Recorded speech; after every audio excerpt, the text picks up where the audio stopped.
Welcome to Category 5 Technology TV. Now, welcome also to Season 13. This is our first episode of the season, and this week we're going to be looking at a general adversarial network that creates images of people that we can use in our as stock photos, and they're giving them away. Not real people? They're not real people, but a lot of them look like real people. I'm going to show you all about that in just a couple of moments' time. Also, I've got a device that is going to allow us to monitor the temperature in our server room, our computers, in wherever we place this thing. And it's no bigger than a USB flash drive. I'm going to show you how you can use that and generate some output that you can use in your own coding on Linux. Stick around.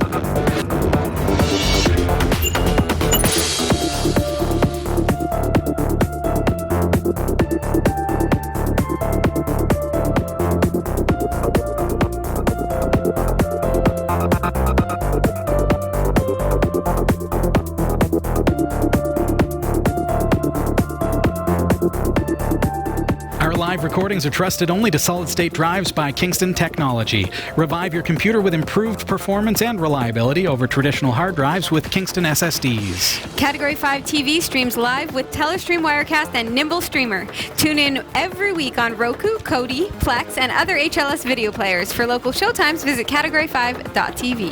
Category5.tv is a member of the Tech Podcast Network. If it's tech, it's here. cat5.tv/TPN and the International Association of Internet Broadcasters. cat5.tv/IAIB. Welcome to the show, everybody. Welcome to Season 13. Lucky number 13. Yay! We're like, do we skip it like an elevator? Is it 12B? Is it just 14? 12.5? No, here we are at Season 13, episode number 626. Welcome to the show, everybody. Yeah, we've got a great show planned for you. Before we get into it, though, I want to remind you to subscribe to us on YouTube. If you haven't already done so, make sure you click that bell as well. That's going to make sure that you get those notifications. You mentioned you got a notification just before the show. What did it say? Oh, actually, it was Facebook. It was Facebook. Oh, I got do one. that too. You got the YouTube one. Yes. Some of our viewers receive that YouTube ping because when you click that bell, YouTube will inform you when we go live. And incidentally, Facebook will do the same. Yes. So if you are a Facebook user, you can do that as well. Follow our Facebook page, which you'll find at cat5.tv/Facebook. It's a quick way to get there, or just search for us on Facebook.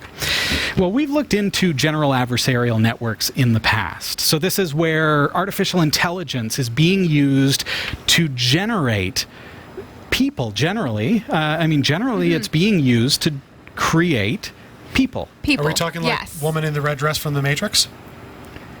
No, Jeff. No, it took me a second. I'm like, no, this isn't like that, Jeff. No, this is, so we're talking the ability for AI to take a subset of photographs and say, okay, this is what a human looks like. Right. And then the GAN, General Adversarial Network, the AI, is then able to create what looks like people. Humans, yeah. But they're not real people. They're not real people. So we've looked at them in the past. Here's an interesting twist for you. Okay. Generated.photos is the website. Now, think about this for a second. Okay. We've all heard of iStock Photo. We've all heard of their Getty Images, the parent company of iStock. And if we've ever done any design work, if we've ever built websites, we tap into those kinds of resources and Shutterstock and all these different the stock photos. Yeah, because we need. I don't have a photography studio and 65 different models that I can tap into to be able to get the right photo for my product.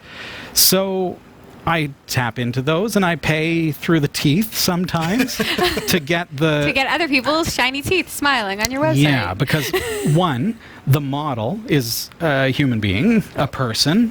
Right. And that human being, that person, has to be compensated. So there are fees to pay the model, and that's usually that's like a blanket fee to the studio. Mm-hmm. And so that's incorporated into that pricing. Then there's licensing fees. So the photographer, the studio itself has incorporated licensing fees into the sale of the photo so that I'm now allowed to use that photograph for my project, whether it's a product box shot, whether whether it's my website, whether it's an advertisement, whether it's a billboard, I am able to purchase photos that have people in them and use those, hopefully royalty-free, but it costs me a fair bit of money. Yes. Well, okay, back up just for a second here. And I started this by saying we've all heard about GAN. I know, you planted the seed, so I feel like Yeah. I know the answer. So, generated.photos is, well, the group, there are about 20 people in the company who, they run a photography studio, right? So they're very experienced with photography and model shots, and they understand the whole issue with model compensation, with model like they have to sign off on it. The contracts. And It is kind of like a contract. So if a model comes into my studio and I take their picture, if they have not authorized me to now sell their photo as a stock photo, I'm not allowed to do that as the studio. Right. So the studio has to compensate them in order to do that. Right. So it's this vicious, I mean, not vicious. I mean, everyone's got to get paid. Everyone's got to have, you got to have work, right? This is the way the cookie crumbles. This That's is why what it things is. cost money, is because it starts there. Yeah, and what comes from that? I'm thinking about, my spin right now is the money, right? How much does it cost me to get the licensing for these photos? There's another twist to this. Who are the models? And I don't mean the people, but I mean, generally speaking, the models are the beautiful people, Right. right? The most beautiful people, the ones that media has said, these are the ones that we want to take photographs of. Right? This is what we end up with as our stock photos. Right. What if general adversarial networks, so AI, which is completely unbiased toward beauty, which doesn't judge or look at photographs and say, oh, well, I don't like her hair. A GAN doesn't do that. A GAN just says, does it look like a human? Does it not look like a human? Yep, that's a human. Let's do some stuff. I would love to upload Picasso and see what happens with the GAN. I don't know that will work out very well That does in not the look case like of a a general human. adversarial network. So, generated.photos, let's hop over there. So, what I'm alluding to is that this studio has said, wait a second, what if we could do away with the contract? What if we could create human models who are not human? Human stock photography of people who do not exist. I like this, of course. See, I gotta challenge that notion though, No. because it's Don't. made up of the bits and pieces of the people. No, not in the traditional sense. You're thinking like, I'm going to take Sasha's eyes and put them on Jeff's face and take Jeff's beard and but put I it on... mean, Don't. the people are the base for what created these images. So I still think you can't completely remove people from it. But if you could then take the generated images and use those to generate more images, then you've got a point. Sure. And it stems from that. So, okay, so understand how GAN works. So I know where you're going with that. Right. But what GAN does is it takes however many photos you can throw at it, and it uses those not to copy, like you're thinking, Okay. but to learn. This is artificial Oh, intelligence. So when I look at a photograph, I can see that's a person. Yes. When I see a picture of a person with a beard, I can see that's a person with a beard. Right. I know that because I have that intelligence. Now, artificial intelligence is now at the point with general adversarial networks that can look at those photos and say, oh, that's what a beard looks like. Oh, there's another beard. Okay, I understand now. Let's create a new human based on the knowledge that I've acquired from these source images. So I'm not taking the source images and reusing them. No, I'm learning from the source images what things are, how eyes look. What does it look like if a person has, this type of ears, and why do they have those types of ears, and those kinds of things. Right. So it's actually learning and then generating, creating something new based on the things that it's learned. Very cool. So, you know how some people are like funny looking? Yeah. You know, like some people have like a nose that's too big for their face or Okay. something, right? So What are you saying? Would a GAN ever do Why are you that? looking at Would me? a GAN make a funny face person? That's Or what's would they- amazing about it, is that the GAN doesn't judge. Okay, I so know. think about that from a model standpoint. So gone are with GAN, gone are the days of our bias being toward this particular model type. Right. I use the phrase "the beautiful people," but that is what media has created. So the GAN doesn't care about that. So the GAN makes beautiful, ordinary-looking people? Sure.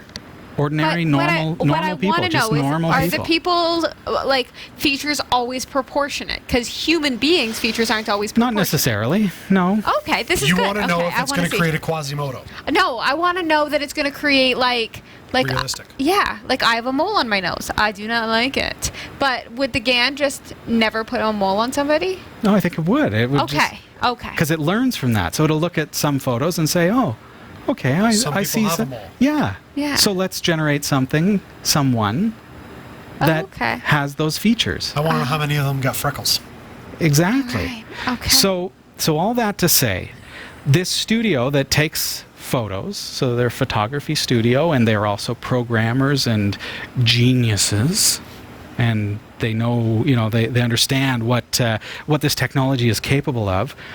Their studio took 29,000 photos Wow. over the course of the last 2 years. Now, what's interesting about that, think about this for a second, it's a controlled environment. So the lighting is always the same, the backdrop is the same or similar, the cameras are probably the same cameras. So there's a very controlled set of 29,000 images of models, of people, humans, for the GAN to learn from. Then we feed that in. 29,000. How many images did they come up with then? 100,000 faces. All generated by AI. So let's scroll through generated.photos, and every person that you see here doesn't exist. These people are not real. Really? And not only that, so here's some examples of the kind of art that you can create. So if you need to create like billboards and ads for your school and things like that, you're able to use these photos. I say photos. But they're not. They're images. They're images of people. That aren't people. Can they then? not real. I'm asking a question that I feel like I know the answer to. They could age. See, I see children on the screen. Yep. They could take that image likely, and with just like some sort of age enhancement, they could age that image Yeah. right through. They, or the GAN. Yes. The general adversarial network, the AI, can say, okay, these are the features, and let's work with those. Yeah, So that's here we've neat. got a subset of 100,000 images. I'm just going to browse that briefly on Google Drive so you can see what we're actually, what they're providing All here. of their images are on Google Drive. Yeah. So you can just access that right from their website. You can just go right on there, load That's it up. amazing. So here we go. Let's change this to thumbnail view. And these are available for you absolutely free. So as long as you're, now there is a caveat. Right now, these are licensed for non-commercial use. So if you're using them for school, if you're using them for your own personal website, your blog, those kinds of things, currently it's licensed for personal use only. So do keep that in mind. Maybe message them if you want to use their images for anything that's commercial. Right. Right. Okay. But it's a proof of concept that's showing that this is going to be a possibility. Just a quick scroll here. Now, I'm interested in that second row. That Yeah. one picture, they have a headdress or something. So does the AI generate The AI generated a headdress, like a headdress of sorts. as well? Yeah. That's wild. Yeah. So not only people, it can generate accessories. Sure. Yeah, like this lady here. I'll call her look a at that, lady. earrings. She has earrings. Yeah. Huh. And you see that they don't all come out looking like, now that's, it's interesting how the GAN will sometimes generate something there's something a little off. Yeah. Sometimes you see something that's a little off. And I love that those have been included as well. Yes. But what they've done, like here's one, I don't know what's happened to his head there. right? Like sometimes He's there's something got a there. nostril in his Something And like his that. one eye It's is like cyclopsy. he's got like the Sylvester Stallone eye. That's fine. This answers my question. So, but somebody in Photoshop or GIMP could fix the Mark. error, Right. if you will, on the head. But for some reason, the AI said, okay, that's a feature of some people's heads. So it's learning. And it's important to realize that this technology is new. That's not a real person. Right. This technology is something that is growing and evolving and learning. So as it grows, as it learns, these photos are going to become more and more realistic. Right. To the point where the group from generated.photos is saying, like, hey, this could be used in multimedia. Imagine if this technology, we've talked about using GAN in video games. Like, we all would love to have an avatar that looks like us, or generate an You avatar. guys do. Orville. Yeah, but I'm saying, like, imagine if you could take the GAN and have it regenerate you in a game digitally, Right. That would without be very a human having to do that, right? But what if, this is what the team has said, what if you could actually take this technology and they could create TV shows, say Netflix, for example, where a couple of the characters within the TV show are GAN generated. So as you're watching it, it ties into your library and creates, so there's a flip side of this. Yes, it can create fake humans that are not actually real people, but the GAN can also take a real human, so a photo of my face, and put it on a dummy model in the TV show. Right. So it can create what looks like a real person. So it could look like Jeff, it could look like Sasha, or it could look like Robbie. And so now I could be sitting down in front of my TV, we could be watching a movie with my kids, and all of a sudden in walks me on the set. Right. On the movie, because they could create movies where some of the characters they're basically like blanks. Right. And then it taps into my own resources, I could load my own GAN images into the system, and it will place me within that multimedia, Yeah. within that content. Totally okay That's until it's a very horror cool. flick. That that kind of messes Now, with things. I mean, when you close down that image and go Yeah. to the... Okay. I want to see... The there's, thumbnails. This Yeah. is just the first okay, grouping. this one with the little girl, and it looks like Yeah. the mom. So Okay. you see what's happened over here with the Klingon? That's Okay, so that's what I was going to say. It looks like she's hanging out with something out of Star Trek. Which Right. makes me go, could we use GAN to start producing sci-fi? New types of aliens. Like, oh my gosh, how cool would that be? Or could they use this for pets? Sure. Like to generate new animals. GAN like, generated hey, pet. here's my dog. Sure. Yeah. It's a sheep-poo that's Berman. true. We're looking- That person beside the daughter Is a looks glitch. kind of like a human pug combo. It kind of you can tell that the GAN was not sure what to do with this fact that it was creating two humans Right. on the same canvas. But I mean, the fact that they only had Wow. 29,000 images to work with, and Yeah. now you're getting 100,000 images. Like, that's impressive. Yeah. So you're going to have bugs, but so you clear those out of the system and go, okay, fine. Yep. Now, interestingly enough, looking through these photos, I will say, I think Sasha was onto something What's that? with the fact that these are all generally nice-looking people. Mm-hmm. I don't think I saw anywhere in there somebody who was quite largely obese. I didn't see anybody with like Sure. fire burn marks on their face. Yeah, and or you can anything. say that. And you can also say, I'm not seeing any Asians. Maybe a couple that have some Asian influence. Everybody seems There- very proportioned is the Okay. thing. Like there doesn't seem Right. to be like So we can say those things. yeah, so I wonder if the GAN then knows, like, if your face is this big, your ears are likely this big. And then Sure. so they'll create Okay. ears for you Fair that enough. actually fit your face. Yeah. Because they didn't get pictures of people with ridiculously big ears. Right. Sure. Right? But this is Yeah, like yeah. So this bit is of a neat. play off of a artist project that I remember seeing about 2 years ago, Uh-huh. where a photographer took, I want to say it was at least 100 images of every nationality. Awesome. And superimposed them so you can kind of get a general sense of what each country's typical look was like. Yes. So using something like that, I could totally see how you could start developing images from other countries. Sure. Yeah. Rather than, I'm going to say, the typical probably American Sure. No, and I hear what you're saying, but let's not get ahead of your first comment where, okay, I'm not seeing anyone who is obese. So let's just back up for a moment and just remember that the way that the GAN learns is through the source material. Right. So Yeah. we have 2 years worth of photos. The studio has 2 years worth of photos of people who have come in and signed off on this project and have said, yes, I'll participate in this. Yeah. Right. So I want my Have face they- to be one of the faces.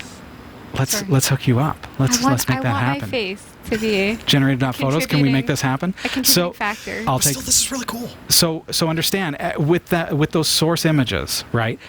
That's all that the GAN has seen Yeah, exactly. so far. Think about it has never seen potentially. I'm not saying it hasn't, but let's just pretend the GAN, the artificial intelligence in its life, has never seen an obese person. Right, so it wouldn't know. If that's the case, when it generates fake people, it's not going to know what an obese person looks like Right. to create it. Right. So as this project grows, as they train it even more, as it learns, it's going to become that. It's going to learn more and more and more. It's cool. And that's their goal. Right now, this is like brand new, just released, just made available to you, and it's astonishing what they've been able to achieve. Oh, yeah, We're I'm going to blown see away. it It's grow. incredible. We're going to see that I grow love over the this. next little while, for the sure. one I will say, when I look at all these photos, what Yeah. impresses me the most is the hair.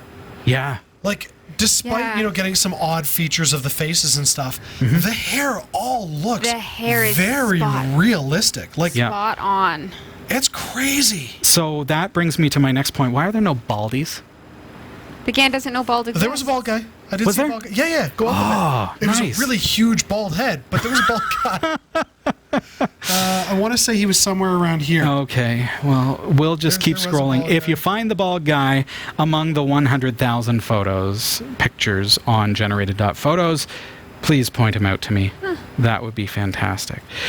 So, I mean, how cool is it that they're able to, that they've chosen to now use that technology to give away free stock photos? So backing up just a second here, all of those, you may not have, again, you may not have access to an artificial intelligence.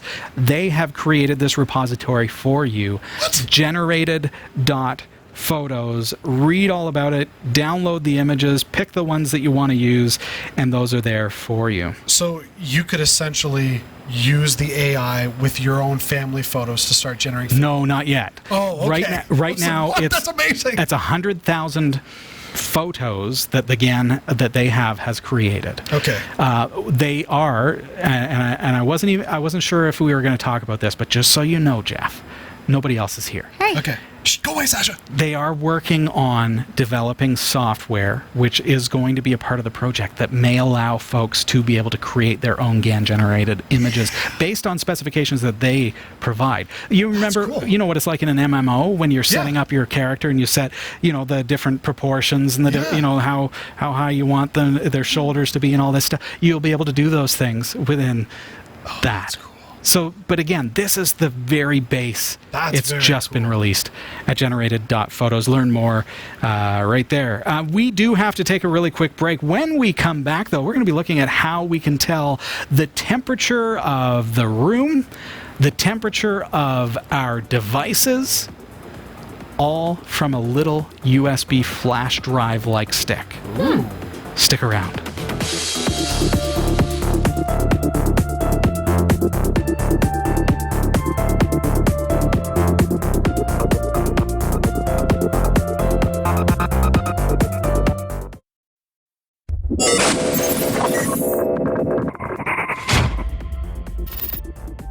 Just before the break, I mentioned that we're going to be looking at a way that we can tell the temperature. It sounds so, not exciting, right? Like everybody has a thermometer. You can grab one at the dollar store and you know what the temperature is. You can ask your Amazon Echo what the temperature is outside. But what if you've got a server room? Or like a computer room that you don't always frequent? Okay, do you remember the server room at the radio station? I do. That room was crazy hot all the time. Yes. We had to leave the door open. So yes, that as soon as you said, "Oh, server room," I'm like, "Oh, I remember that room." Yeah, the server room, if it doesn't have proper air conditioning, or what if the air conditioning goes down? Like I Studio mean, T. just quick examples, right? Or what if you've got a device that you want to be able to monitor the temperature of? So what we're looking at today is a product called Temper, and it literally, when I said it looks like a USB flash drive, it literally does. Like, you probably wouldn't be able to know the difference between that and a USB flash drive. Now, what is cool about this is you see this little screw hole. It can be mounted flush and screwed into a device. Oh, cool. And then it's going to actually register, because the sensor is on the bottom here and it is a metal casing. It's going to be able to register the temperature of the device. So do keep that in mind. If this is going to be sitting on a desk, it's going to be registering the temperature of the desk. Right. Similarly, it's conductive. The heat is conductive on it. So if you're plugging this in directly into a server, you're not only going to be registering some of the room ambient temperature, but you're also going to be registering some of the heat coming off of the server itself. Right. Yes. Right? So it's important to just grab yourself this little guy here. So you've got, oh boy, what have I done? What is that? I pulled it apart. Don't worry, it's all good. So what I've got is a little 6-inch USB extender. Yep. Reason for that is if I plug this into my server, it can kind of hang there. Oh, that way you're not getting Yes. the temperature from in. It's not going to grab the temperature from the USB bus. Similarly, if you want to mount it on the surface of a device, you can mount it there and plug it into a reader. Maybe you've got a 10-foot USB extension cord, for example. That would work as well. Yes. So we're looking specifically at Linux using the Temper device. The Temper device can be purchased at cat5.tv/temper, and I say that because I want you to be able to find it. It is under $20. Okay. Really? Yeah. So this is like a really quick, cheap and cheerful. It's not DIY. You don't have to buy a bunch of Arduino parts and solder everything together and figure out how it goes and then create the firmware. No, it's all ready to go out of the box for under $20, and you can just plug it into USB. It is waterproof as well, so if you want to use it for your weather station, it's going to work perfectly for that. Waterproof That is in is like great. rain hitting it, not submerge it in your fish Well, tank. I don't know that I would put it in the fish tank. I mean, because it is connected to a 5-volt cable, but You'd have no fish. you could definitely sticks use for it. supper. But think about, like, you could put this end of it in the soil of your greenhouse, for example, and measure the Yes. temperature of your soil. You could you could put it in, as I say, you could put it in the weather station. You don't have to quite worry about the fact that it might get a little bit wet, or you can put it outside of the chassis of your weather station, and it'll pick up the ambient temperature Very as cool. well. I Okay. just pictured going crazy with just having tons of them in the soil in a greenhouse. So you can Just- register, okay, those plants are like 20 degrees. This one is 1 degree different. going on, Tomatoes little buddy? generate heat. Yeah, okay, so on Linux, I'm going to do this, but you can do this on Windows, you can do this on Mac. It's compatible. Interesting features with Windows. It has built-in Excel compatibility. There's like a hotkey. Read the manual, but there's a hotkey you can press that will actually open Excel and create a spreadsheet with the temperature data. Really? Yeah, it's all automatic. It's all built in. So how Kinda long cool. does it keep the data for? I don't know that, Jeff. I don't use Windows. I'm saying read the manual and check that out. It's on there. It has that feature. I will do this on Linux because I want to actually use this to code my own products, my Right. own. Whether I want to use this to for my Nagios server, Oh, NEMS yeah. Linux, right? If I want to monitor the server room and have it send me an email alert if the server room gets too hot or too cold. That's What if true. What if the AC vent has been frozen open in the winter here in Canada? Yeah, you don't want that. And it's like -10 in the server room. Well, I want to know about that, but I don't go in the server room every day, right? So That's true. those kinds of things could be done. So on my Linux machine here, I'm gonna simply, well, first of all, I'm gonna type ls USB. And that shows me what USB devices are currently detected. And then I'm going to plug this in to my USB port with the extension cord and type ls USB again. And I see that a new device has popped in here, and it doesn't have a name, but you can see I did that just so that you can see the difference between the two checks. And I've Why don't got... you throw it up on the screen so they can see the difference. Oh, you can't see that? Oh, thank you, Jeff. You guys probably wanted to see that, right? First check is up here. before I plugged it in. Second check after I plugged it in is right here. There it is. And so that's the new device. That's the new device. Well, how do I work with that, right? It's called Temper, and being that I'm on Linux, I can tap into any number of resources, but there are some great projects already created for it, and that's what I'm going to do. Now, I'm in the temp folder, which I'm, maybe I'm going to go into my home folder to do this, because I want to be able to access this down the road, get out of my temp folder, because I don't want to lose it when I reboot. And let's clone. So I'm going to, first of all, I have Git installed, so apt install Git if you don't already have it. Git clone, and here's the repository that I want to clone. https://github.com/urwen/temper. And when I hit enter there, it's going to clone that. It's like instantaneous. And if I go in there, cd temper, now I've got these files here. Now there's one thing that I'm going to need, and I'll show you what happens here if I try to run temper.py. It says, hey, you're missing something. The serial for Python 3 is missing. So I'm going to install that. apt install Python 3-serial. Whoa, if I spelled Python right. 3-serial.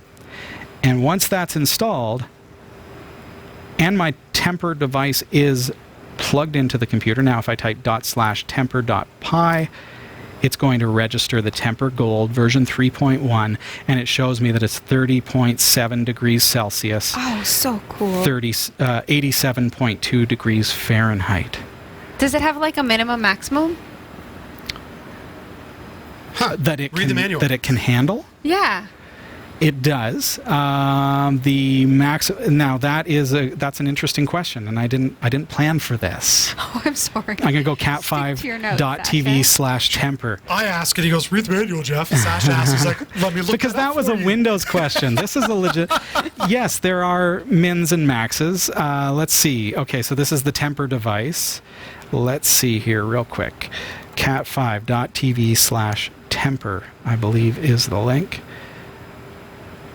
And it's not working for me right now, but I'm going to fix that. Well, accurately read the temperature from -55 to 120. Oh, you actually have the answer for this? You have the answer in front of you? Yeah, I do. What does it say, Sasha?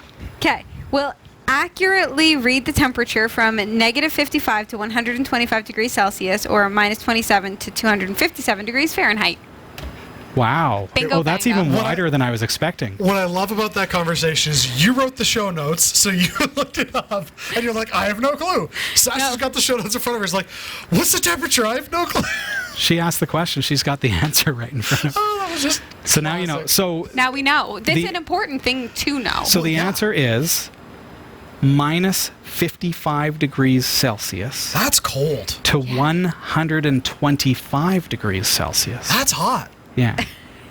Look Yeah. at that in Fahrenheit. -67 to 257 degrees So I'm Fahrenheit. picturing the only time it would be -55 degrees Celsius is if you were in the Arctic. I feel like that's the only time it would ever get that cold. It would you'd have to be pretty close to And the Arctic circles. it But would Not get to 125 and still be able to talk about it outside. So hasn't temperatures been like 140?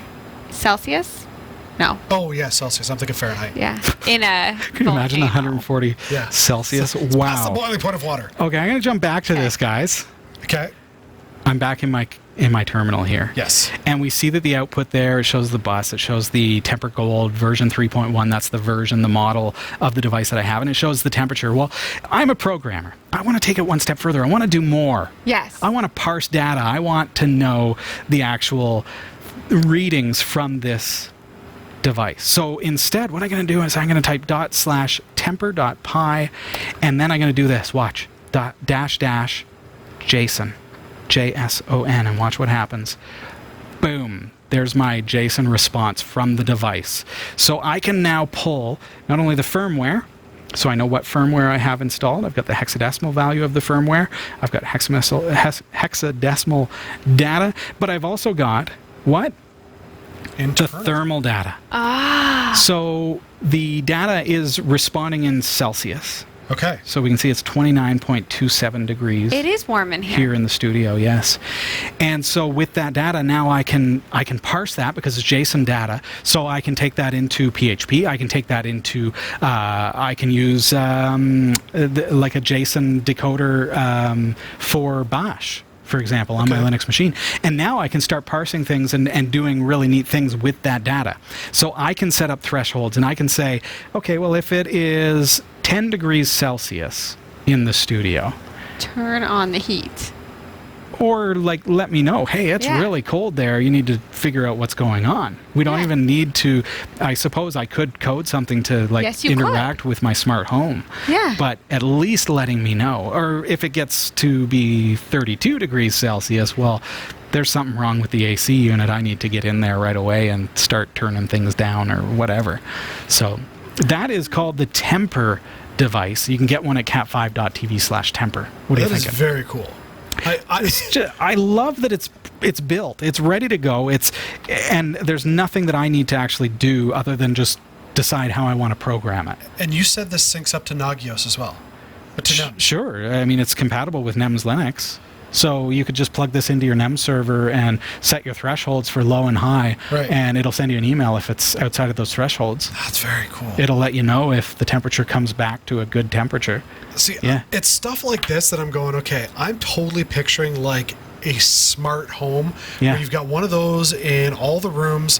They hook up to NEMS that logs all the information with a computer or like a Raspberry Pi or something that's got a speaker right beside, say, an Echo device, where you've got some pre-recorded things where it's like, turn the volume or turn the heat on in this room. Oh my goodness! Like, could you imagine how? So it automatically temperature controls your house. Can you imagine? So you could use the speaker to control Amazon Echo. Right. That would be so crazy. That would be neat. You could use it for a sensor for safety reasons too. Have it close to the stove so it alerts you when the stove is left hot. on. Yeah, or when it's cool again. Yeah. You know, if the wine fridge is a little bit too warm. Right. Right. You don't want to go if it gets too warm for that. Or you could set it up so that it senses in your showers so that you know when to step in because the water is perfect. Oh, wow. Now we're talking. That is nice. Please don't run electrical cables into your shower, folks. Don't listen to Sasha. Don't listen to it. It's waterproof. It's waterproof, but your wiring might not be. Just wrap it in only 5 electrical volts. tape. It's fine. Is that how it works? Wow. Okay. And all of the water conservationists are like, oh, Sasha. You've done it wrong. You've done it wrong. All right. Well, if you're... That's very cool. Thank you. Yeah. Get one. Go check them out. If that's what season 13 is going to have, I'm just like blown away. I'm excited. I love the JSON output. That's cool. It just takes that and says I can do anything with it. Anything at all. There's no limit. Okay, so I have to know, though. You said that the Excel output only works on Windows. It doesn't work on Linux. I don't care about that kind of stuff, Jeff. That's like those features that are like, ooh, it does something out of the box that you'll never use. I like that stuff. I'll never use. If you're a Windows user and you want to plug it in and open an Excel spreadsheet and let it populate with temperatures, to say the average it has that feature. I am intrigued that it has JSON output. That's what I care about. I can log just a that. Simple mind, man. I can log that to a log file. If you're making line after line, I can take this. So I'm going to plug this back in, and like I'm talking, like even just on the simple, right? So let's run. Okay, so now I'm going to grep that internal space temp. And now I'm just going to get the internal temperature, right? So that's all my output is, internal temperature. So now I can go like watch. Oh, I can't grep with watch. But I could do, let's remove the J. I could just have watch running like that, right? How about something like that? There's just no limits to what you can do, that's all. That's it. Just no limits. Okay, but still, the fact that you can put the watch in there, like I'm thinking, you know what? I'm just going to be quiet because as weird as it sounds, this little thing has suddenly got the wheels in my brain turning, and I'm like, there's so many options. You just want to code. Get coding, Jeff. That's it.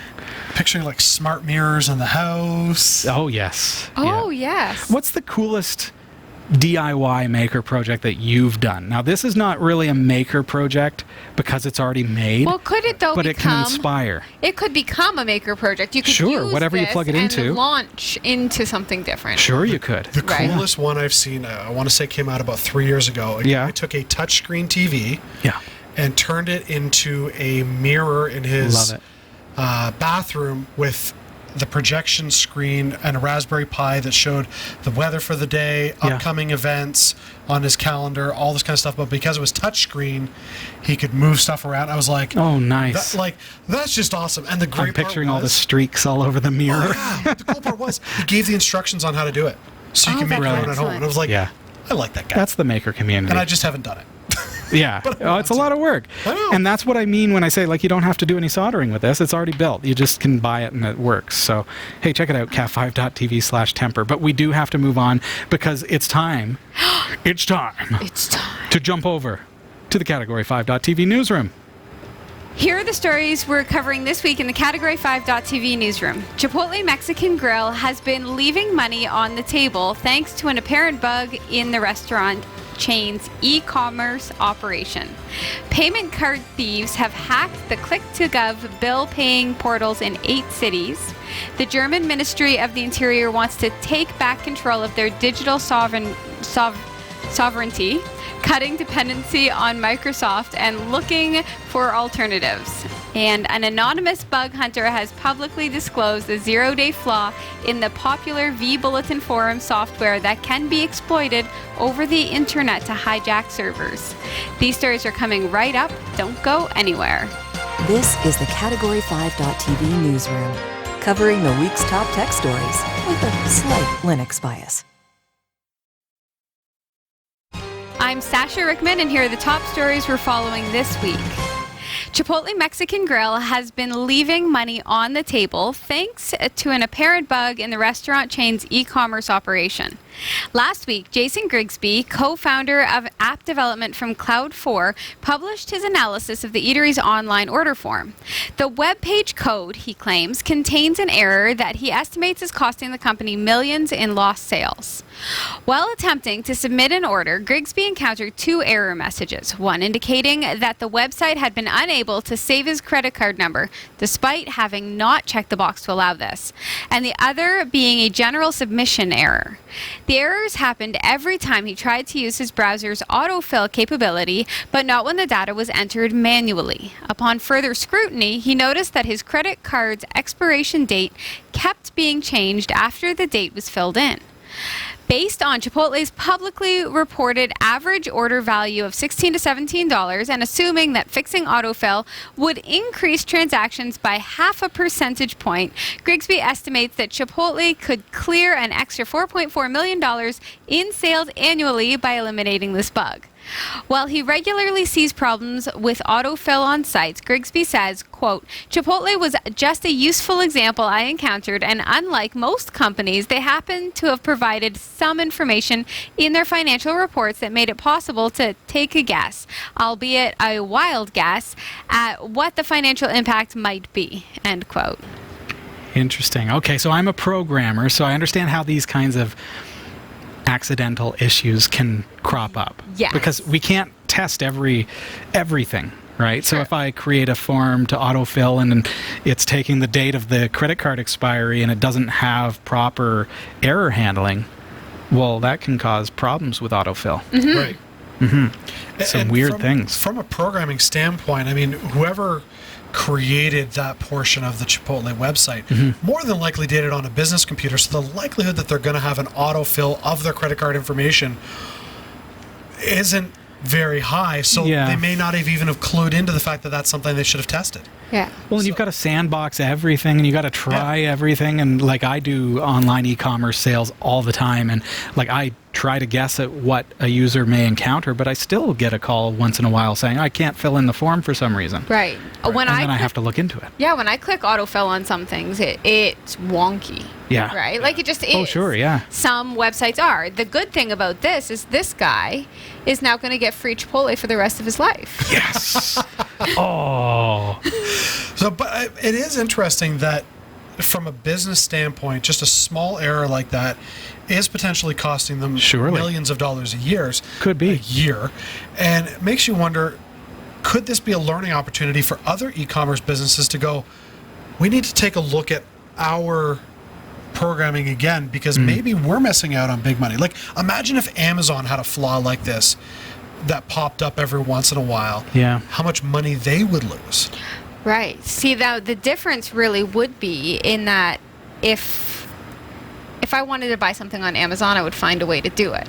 But if I was Right. hungry for a meal and Chipotle was causing a little bit of friction, You go somewhere else. I would go somewhere else fast Yeah. and easy. Right. Right? So maybe Amazon wouldn't lose out on the sale because people would, why isn't this filling in? I'm going to figure it out. Right. Yeah, that's true. Right. And Amazon has pretty much figured out the process because everything's memorized. Anyways, I just click buy, and it knows buy everything with one about click. me. Okay. Yeah.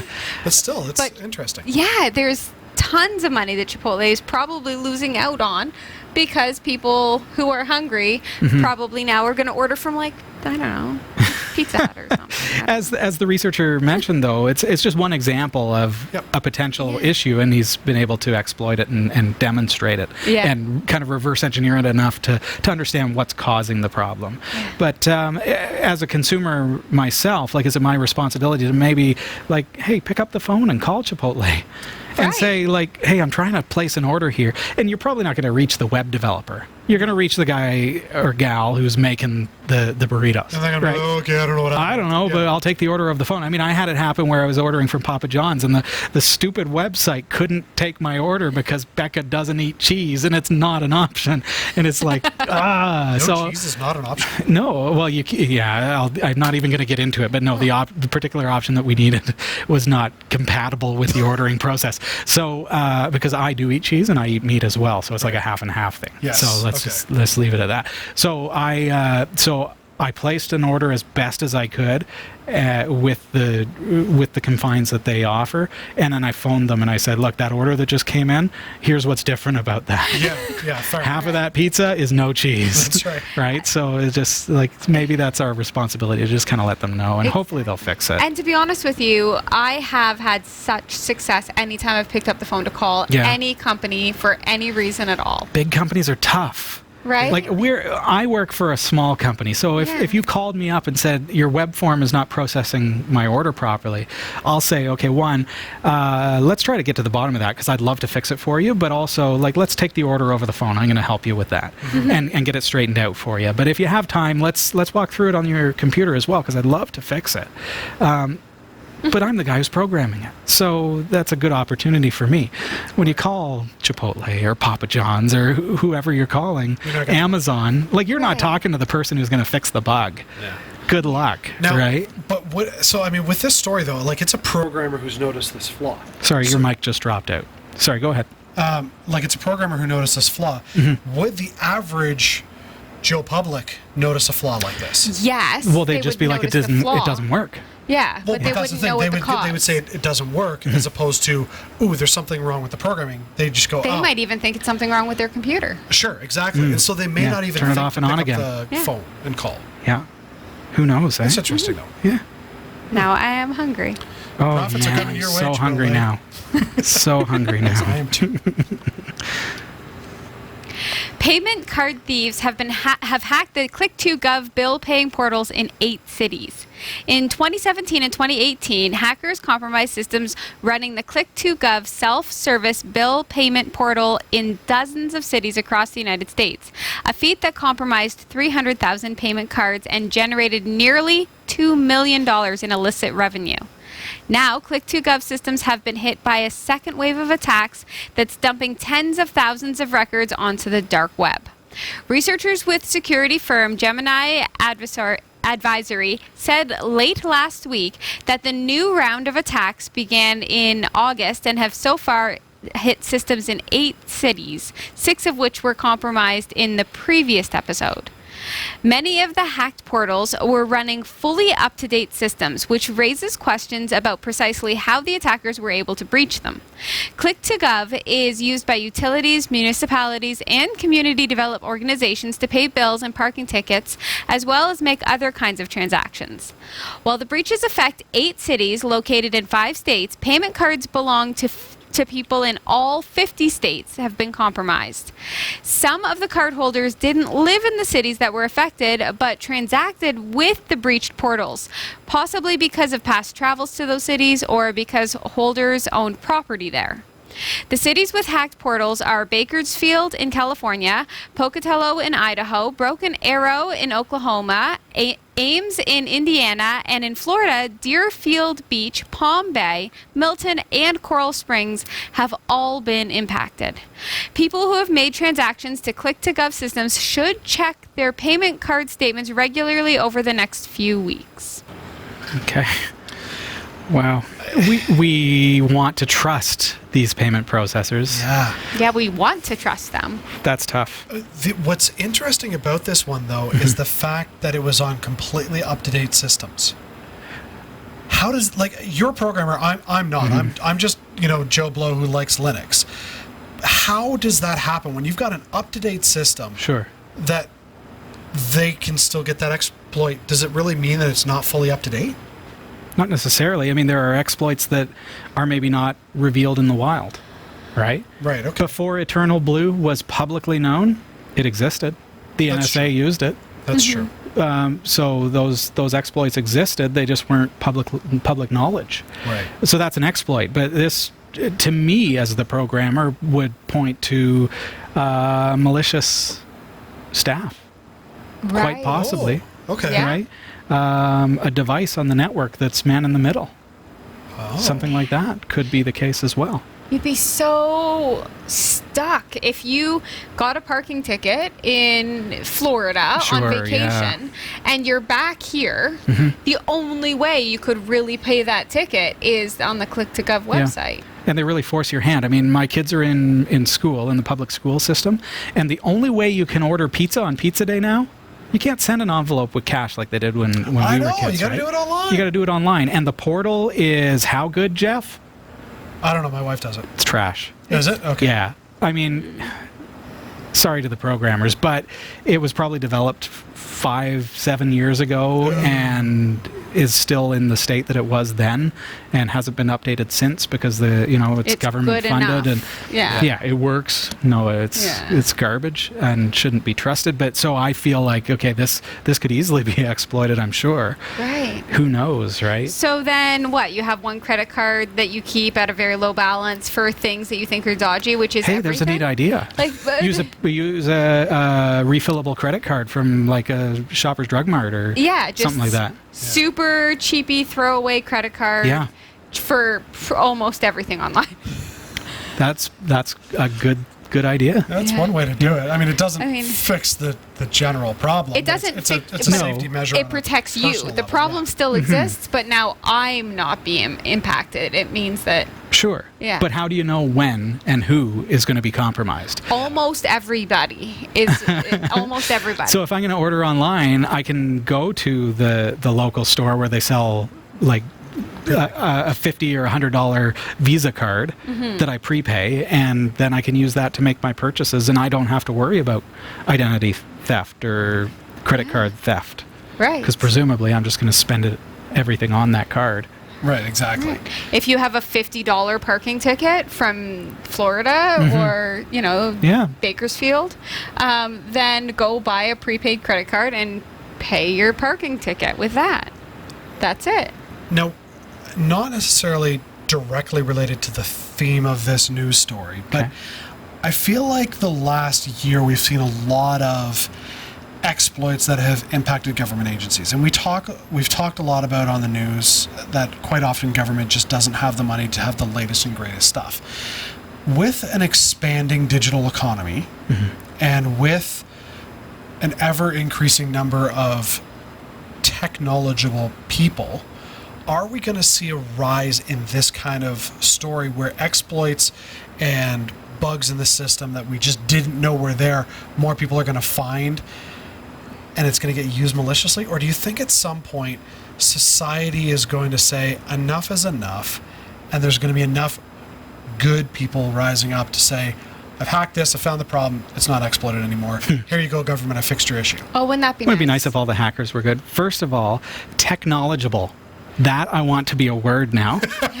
Okay, we're gonna make Add that into that. one word. Technological. Hyphen knowledgeable. No, just technologible. Technological. That's one word. Yeah, that's ours. It's going to be on a T-shirt in a week. I think what it really can come down to, Jeff, is budgets, and it costs probably more to security audit your software than to develop the software. Budgets and awareness. Because I know that there is a company in Barrie that was just hit, and it's a company that has a lot of money in their budget. They just obviously didn't have the foresight, right? Like, Never going to happen to me. It's Yeah. tough. And I know as a programmer that there's often not the budget to. Right. And I put my foot down and I do things right, and so I lose contracts sometimes because I do say, look, it's going to cost X number of dollars. Yeah. Because I work into my development that I need to make sure. I've done e-commerce solutions where they wanted to be able to store credit card data and stuff, and it's like, you know what? If you're going to do that, that just added $10,000, $15,000 to the price just to audit it and to make sure that everything is irreversibly encrypted in a way that it cannot be compromised, and if it is, the data can't be retrieved. Right. Those are very important things. But a lot of companies, they have a set budget and they say, okay, well, we're going to get this done. Let's make it happen. Here are the features. We are paying for these features. We are not paying for you to dilly-dally. And why? No, seriously. Why is that going to take 30 hours? Right. That's the question that I get, that programmers get. And the problem is that some programmers will say, you know what? Well, if we just do this, we can do it for less. See, and I feel like that's just making society vulnerable. Oh, it is. That's why there's the rise in these compromising attacks, Jeff. And guess who is the target? I am so thankful that you have stayed so honest and upfront about protecting people that you work with. Like, you're not going to let it slide. It's really good. There needs to be more of you. That's why he's the number one bald nerd. That's right. That's it. I hope that I always do the right thing. All right, jumping over to our next story.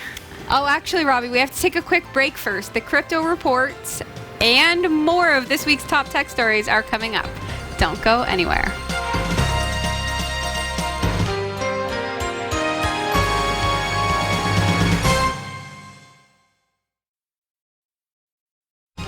The German Ministry of the Interior wants to take back control of their digital sovereignty, cutting dependency on Microsoft and looking for alternatives. I'll call the Federal Ministry of the Interior BMI from here due to the German name of those letters, which I won't attempt to pronounce. The headline comes from an official statement where the Federal Ministry of the Interior, Horst Seehofer, states that, quote, in order to ensure our digital sovereignty, we want to reduce dependencies on individual IT providers. We are also considering alternative programs to replace certain software. This will be done in close coordination with other EU countries, end quote. BMI commissioned a strategic market analysis from consultants PwC, resulting in a paper that was published last month. The paper examines the risks inherent in IT dependency on commercial software vendors, with a particular focus on Microsoft because of the heavy use of its products and the way that they are interconnected, especially Microsoft Office, Windows, Windows Server, and Office 365. Oracle and SAP also get a mention with a recommendation for future examination, though PwC's analysts seem less concerned about them because they occupy individual product segments, database, and ERP rather than being pervasive.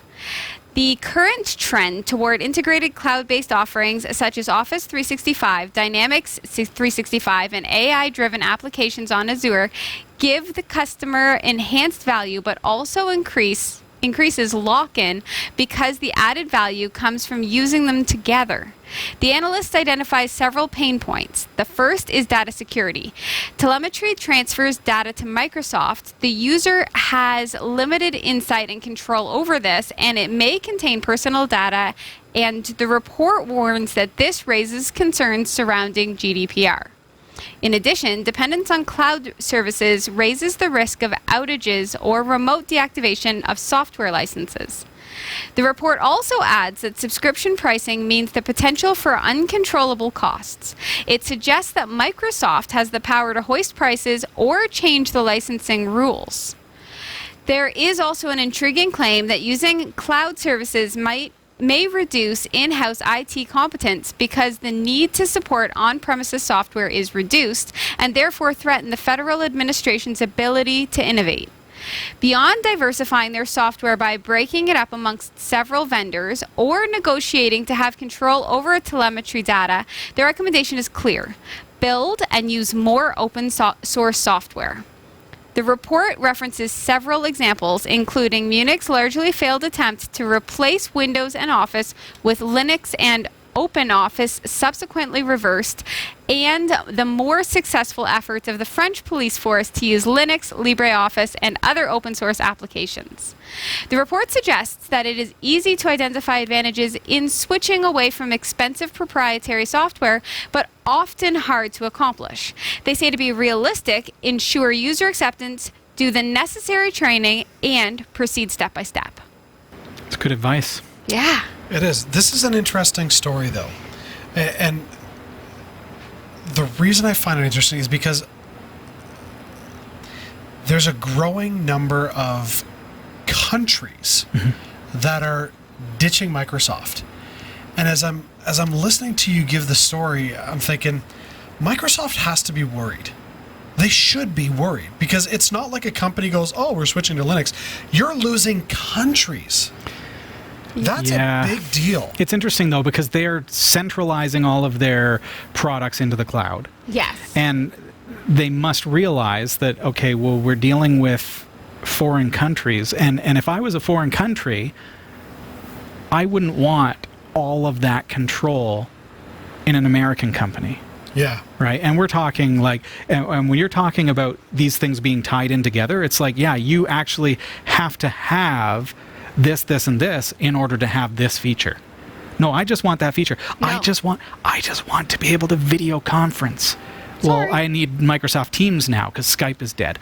But in order to have Microsoft Teams, I need to have Office 365. And in order... Yeah. So this is the tie-in, and this is what could... What worries me, though, is they're looking at the cloud. Yeah. As a country, would that not be a potential security risk by having your country's data hosted potentially out of country or on a private business server that you have no control of? Like, imagine if, say, we're in Ontario, the city of Toronto. Say they decided to move entirely cloud-based, and all of their financial records, everything went to the cloud, and suddenly the company gets bought out by a multinational that goes, "Screw you, we've got all your data. Take us to court for it." Like, Wow, I don't know if a country should be going that. Like, if you're going to go cloud-based, do it in an internal cloud that you own. Yeah. It's really, really tough. I mean, this is the dilemma that we're all up against. Every business is up against this. Where do I put my offsite backup? Yeah. And this is why I lean toward offering, as an IT specialist, offering cloud-based services that are hosted here in Canada. Yeah. Because Canadian companies want encrypted data in Canada because of our privacy laws. Makes sense. Yeah. And we don't want them to be hosted in the States here from here in Canada. We don't want them to be hosted in overseas. And similarly, I would expect Germany probably doesn't want all of their stuff, as you're saying, to be hosted on American servers or possibly random locations because, Microsoft has co-location facilities all over the world. Yeah. No. I like how other countries talk about Linux so much. It's the out. It's like this is our redeemer as far as software It seems to be Europe. tie-ins go. Europe doesn't. Why aren't they talking about it? Because Canonical is in the UK, I guess. I Yeah. don't know. I guess, yeah. But it's growing, right? Like, it's commonplace. People know it by name, and people who aren't tech-minded know Linux. You know, you say it, they Sure. don't say what. You know, But there's still that. they still say, "Oh, well, that's hard." scary. Yeah, And this is what happened in Munich, where maybe, and maybe this is a case, I don't really know, but here's a scenario. We talked about software and why do people still get compromised? Well, what if we took a country or a city and we decided to, let's switch everybody to Linux, but then let's not budget to support those users. It's really crucial that we're providing high-level support, because if I take away your Microsoft Office and put you on Open Office, not even LibreOffice, but Open Office, it's right? Yeah, You're going to have trouble. yeah. Especially when you send an ODT file to your friend who has Microsoft Word. They can't open a thing. Yeah. But with proper, adequate support, and I mean like pay somebody to do proper support of these free software products. So take those savings and invest it in training and support. Would that not make the difference? Potentially. Yeah. But a lot Yes. of people don't think that way. They look for how do we switch our software? And they don't How think do we about the save end money? user. Yeah. Oh, well, cut Microsoft. But see, this is the thing. I, as a professional in the IT field, have to put my foot down and say, you're not going to have that web service unless we invest in the security end of it. You're not going to be able to switch to LibreOffice or Linux or OpenOffice unless you invest in the support to support your users, because otherwise it's just going to backfire. So, like, let's put the money in the right place. It's got to happen that way. It's happening. It's just, Yeah. you know, stories like this make me happy because it means that people are looking in the right direction. Yes. See, I'm thinking Munich, but no, we're thinking Germany, and this is the direction that we're going. Yes. So I hope if anyone from that government is listening, hey, here's what you need to do. Invest in the support of that free software. The software is free. It's going to save you money. So invest in the support. And this goes for your company. This goes for for anyone who's thinking about switching to open technology. I really hope Cat 5 shows up on a government report in Germany that says, yes, we got the proper advice. That was this bald nerd said this. That's a terrible accent. I don't even know where I was from. That Oh was yeah, that's the IT guy is French. I don't know. I'm Canadian. We have English and French, and I don't know. Oh, that's funny. Definitely not German. An anonymous bug hunter has publicly disclosed a zero-day flaw in the popular vBulletin forum software that can be exploited over the internet to hijack servers. A simple HTTP post request can be abused by an attacker to remotely execute commands on the targeted vBulletin server without any authentication. That would allow hackers to commandeer web servers powering the forum software, steal data, tamper with information, launch assaults on other systems, and so on. It can be done in fewer than 20 lines of Python code. This is a very, very bad thing. The zero-day exploit code is verified to work against supported versions of vBulletin from 5.0.0 to the latest 5.5.4 build. And there is no known patch available. And the creators of vBulletin have yet to comment on when one might be released. Meanwhile, security professionals are marveling at the simplicity of the exploit and the extent to which vulnerable boards can be owned by the attack. vBulletin's customer base includes a number of large companies, sports teams, and entertainment groups that are now exposed until such time as the developer can figure out a fix, and that's assuming their server admins are on top of patching. Websites running vBulletin version 5, first released in 2012, are advised to keep a close eye on their servers and make sure nobody is attempting to exploit the vulnerability and use it as a springboard for further attacks. Better yet, maybe just pull the plug completely until a fix is released or some type of mitigation is available. By mitigation, I'm thinking like maybe like if you're wise to the methodology that they're using to exploit vBulletin, you could create like an HT access rule for example, that would monitor for a particular string and redirect to a file, and that file logs the IP address of the user, and then you use maybe CSF to config secure firewall to block that IP address in your firewall, for example, right? So mitigation could take place if you know the string that they're using. And I do this with WordPress all the time. So I watch for like injection attacks and things like that. And if they happen, or somebody hitting wp-login.php, well, you know, if it's not coming from my IP address, it's a malicious user because they're trying to access the WordPress login form. And so I just, I can block their IP address based on that, right? So, but yeah, scary stuff, man. Imagine if you've got this service running on your web server and a hacker, an attacker, like a script kiddie, this is like anybody that knows about this exploit can just run anything on your server with a couple of lines of code. Yeah. As easy as just a post request. Now, I mean, Sasha, you said that we were talking sports teams as well have this on their websites. Yeah. Like, do they take their sites down? You kind of have to if you don't. This, again, comes down to, like, we build a website and we don't have anyone actually actively supporting it. This is the fear, is that, well, you mentioned, well, if your team is up on all the patches, then, watch for the patch. But what if you have a vBulletin website and a forum and you don't have an active team monitoring and maintaining that website, which is very often the case with these kinds of sites, Right. sports teams included. Yeah. I hope that they step up and really figure it out. Yeah. So what can this kind of exploit do? Well, my forum isn't really all that important. So I mean, if they hack it, whatever.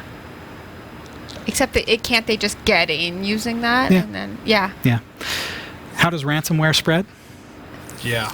So, well, through we just need an in. We just need a way into your network. So if I have a server running this and it's on my network, then they can use that to now encrypt all the files on your other computers, okay?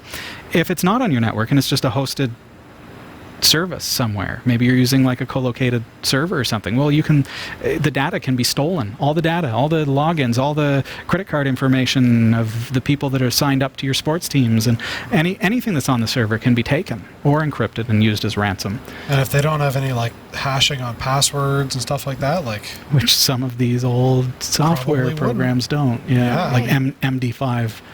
Yeah, exactly. Like, I mean, the fact that, some of the versions go back to 2012, like I'm thinking how many people are still running a site, a little company site that they put up, 5-6 years ago. And if it's active, and they can't just replace it. They've got 1,000 users. Exactly. So now, like, you're potentially giving up all their unhashed passwords. Oh, my. Like, come on. Yeah. This is just bad news waiting to happen. Yeah. So if you're using vBulletin 5, any line of vBulletin 5, please, just, remove it from your server, turn off that website, whatever you need to do for now, until there is a report from the vBulletin developers that, hey, they're doing something and it's patched or fixed and you can actually patch it. We've got to quickly take a look at the CoinGecko crypto market report. Now, we didn't do one last week because we had a down week because of the transition from Season 12 to Season 13. And so this is, over the past 2 weeks, we've seen pretty much everything drop. Right. Now, there is one coin that is holding steady. Oh. And that is Facebook Libra. Yes. Still zero. But here's what the market looked like at 1800 hours Eastern Time on Wednesday, September 25th, 2019. Bitcoin dropped almost $2,000 in the past 2 weeks. $8,623.87 is where it's holding as of this recording. Litecoin is down to $57.99 US. Ethereum is not dropping too much, only a couple of bucks, but $172.23 US. Monero is down to $60.46. I don't know what causes things to go up and down. That's what's interesting about the cryptocurrency market. You never really know what's going to happen, so hey, be careful. Scala, previously known as Torque or Stellite, is cut in half. So where it was 0.66 ten thousandths of a cent, it is now 0.33. They should just in revert just 2 weeks. back to the name. Maybe they were just- the strongest. Yeah, maybe they just need to Tor? rename their coin. I was going to say, we did talk about that a couple of weeks ago. I that wondered if. switching their names is probably ruining some, like, Some faith Some of their Yeah. street in the cred. coin. I mean, and I think Sure. you're seeing it. I think so. Turtle coin is also losing though, Jeff. It's down to 0.24 ten-thousandths of a cent. That's a big drop. Well, not as much. I mean, it was 0.39 2 weeks ago, but it's still sizable. That's like, what, 40%? That's 0.15 ten-thousandths of a cent is the Don't- drop. So Don't worry, Turtle Coin. Yeah, Everybody's 33. down right now. yeah, everything's going down. So really, the point when you see the trend like that over the past 2 weeks is just to remember that if you're going to invest, if you're going to crypto mine, if you're going to be a part of the cryptocurrency marketplace, just make sure that you only invest what you can afford to lose, because there is a very high potential that you could lose, but there's still a potential that you could gain as well. So just make sure that you know that it is volatile. It's very dangerous to invest in. So don't invest if you can't afford to lose it. And just remember that it's always changing. It never closes. So 24/7 the market goes up and down, and you have no way to really tell Yeah. exactly what's Yeah. going on. Yeah. Big thanks to Roy W. Nash and our community of viewers for submitting stories to us this week. Thanks for watching the Category 5.tv newsroom. Don't forget to like and subscribe for all your tech news with a slight Linux bias. And for more free content, be sure to check out our website. From the Category 5.tv newsroom, I'm Sasha Rickman. And I'm Robbie Ferguson. And I'm Jeff Weston. We've got to take a really quick break, folks. Stick around.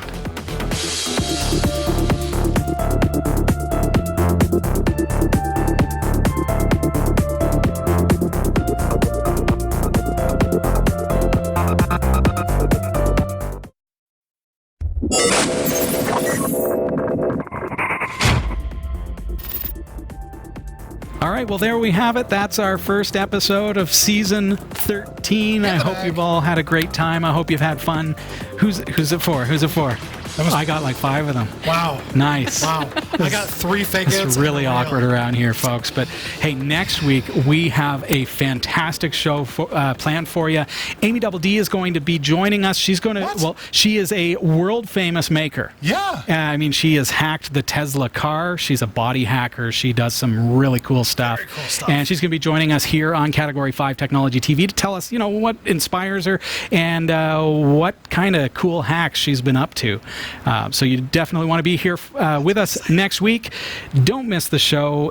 In the meantime, don't forget that we are on Twitter at Category 5 TV. I personally am on Twitter as well, at Robbie Ferguson, if you want to follow me, and I do follow back. We're on YouTube as Category 5 Technology TV. We've also got one called Linux Tech Show. Look that up.